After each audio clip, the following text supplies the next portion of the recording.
हाय ma'am ngasi muk ma'am magic अनौबा muk tamje koirem numi mari mangani surai thagataba mamangda khradum thagat chagre ma'am mamangda yengbihoda bachin lausing yobiragade description da link pijaramge link to changaga yengbiro music tambio aduga channel asida adom nauna yengbiba nauna thengnabiba oragadi channel asibu subscribe tausanbiro bell icon da all nambiyo kainodi mathang thaglakpa video khodimakta adomgi notification da laknabagi damukta aduga channel asida ngasi bauda aina thagacharakpaje magic aina tawraba matungda tutorial adu loina haidokchaba video ngakani adom chuirai laina yam laina magic asi tambe yai adu myam matamanga da magic adu honaba tawjarage myam eng terminology ai spectator laire spectator da khoi aina ai engon da jik card ama laire ko adagi book amaga laire book ka card sigana tawgadaba magic neba adu aina hana tawraba matungda myam da mu ai tutorial do ai haidokchage adu myam ai spectator da sidagi card sidagi ko follow sigi kano sidagi hajarake ko tawgadaba niyam je ahambada kharama sanama khadang onbiba ko adagi husi on gidagi kitang yamna mo khadang on thokpiba khadang on thokpira kanda sida atai si husi on thokkiba ga do atai face up to loi lerani ko face up to leira kanda face up ka tainaba face down da han bagi card ani je sije mayam da sigi ani je mayam da uhan bigadabne ko haidi face up to ka tainaba face down da aduga mayam da uhan biro aingon dadi holakanu aduga aina minding tawgadaba magic ne adudi hawraji mayam adu mayam magic to ai aujarake hoji aina haigiba rules to adu follow to biro mayam da ai uhan uro kon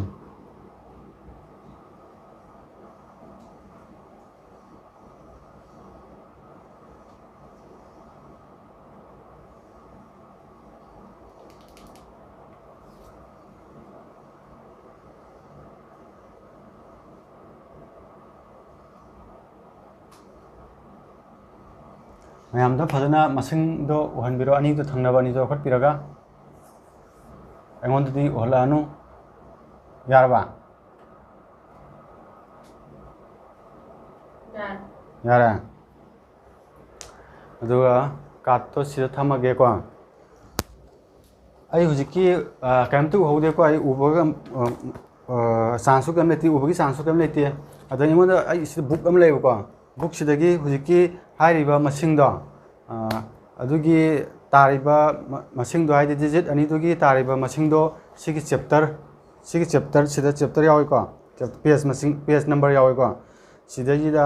हाइदोपिरो हुजिकी open तोबिरो हुजिकी page हुजिकी number दो page number दा open तोबिरो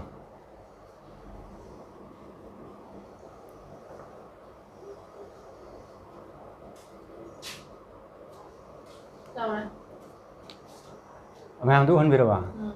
अदुगा हुजिकी आई होबगी chance कम लेते को आई उहौदे को अदुगा अदुगी heading दो आई पारगा हाइजरकेबा ma'am को आइदी आई केमता खंगबा knowledge lab नते अदो आई mining तोरकान हाइजरकेबा को our friends animal ma'am चुमरा सिने मैम मैजिक से अदो मैम ट्यूटोरियल दो आई मैम दा तोजरगे मैम मैजिक से तमजी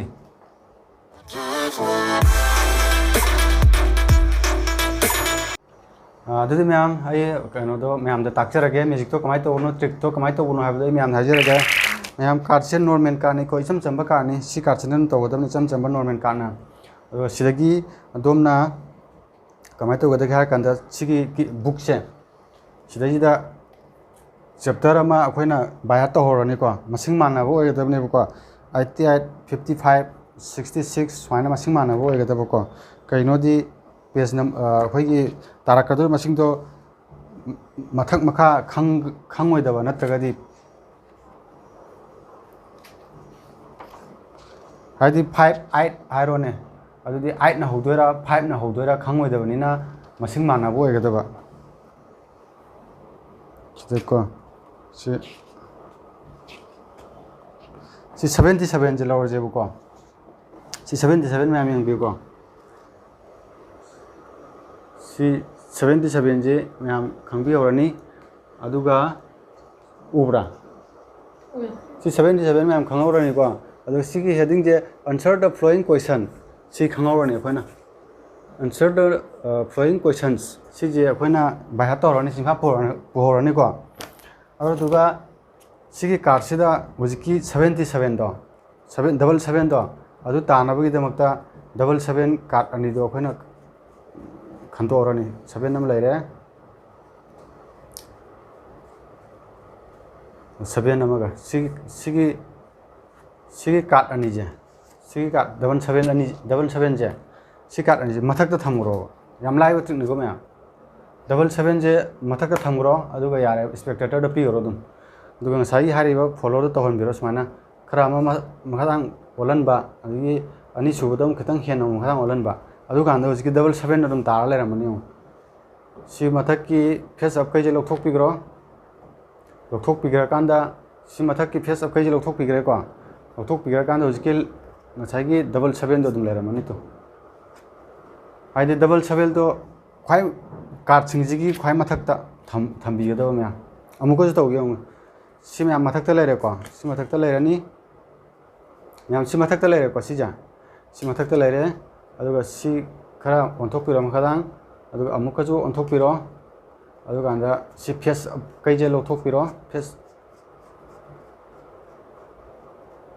अब कई जे लोथोक खरकांदा सिदल लेहौरिबा कार्ड अनि जे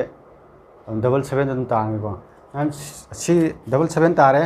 अदु आई नदी खंगौरबनी फर्स्ट तौर पीरबनी आई येंगदब सारगा लेरनी अदुगांदा हुजिकी मसिंगदो चैप्टर नंबर दो पुथोपिरनी अखोना 77 दो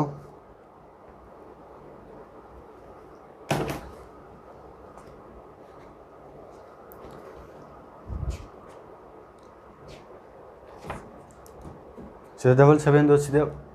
ऑडियंस दो पुथोलनी पुथोला कांदा मथंगी दो साइ बाय हार्ट तौगिबदो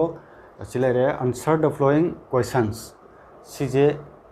मैम दा हायरनी सिनी मैम मैजिक फजबनी मैम कौगिगनु सब्सक्राइब तौवा आइदी मैम ममांग दजु व्यूज दी मसिंग यामे अदुगा सब्सक्राइब आइगी यामद्री अदु सब्सक्राइब खराम तौसनबिरो आइदी मैजिक अदोमसु तंबियो सब्सक्राइब तौसनबा बेल आइकन ऑल नंबिजना अदोमगी नोटिफिकेशन दा मथंगी आइगी वीडियो थागलक खुदिमकता नोटिफिकेशन लाकनी अदुगा मसी सब्सक्राइब तौ मतमदा अदोम पैसा तिंगदे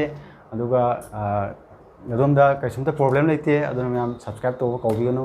मथंग अमु थेनर्जी मैम मसी गोनदी मतांग से लोचनजरगे बाय बाय टेक केयर।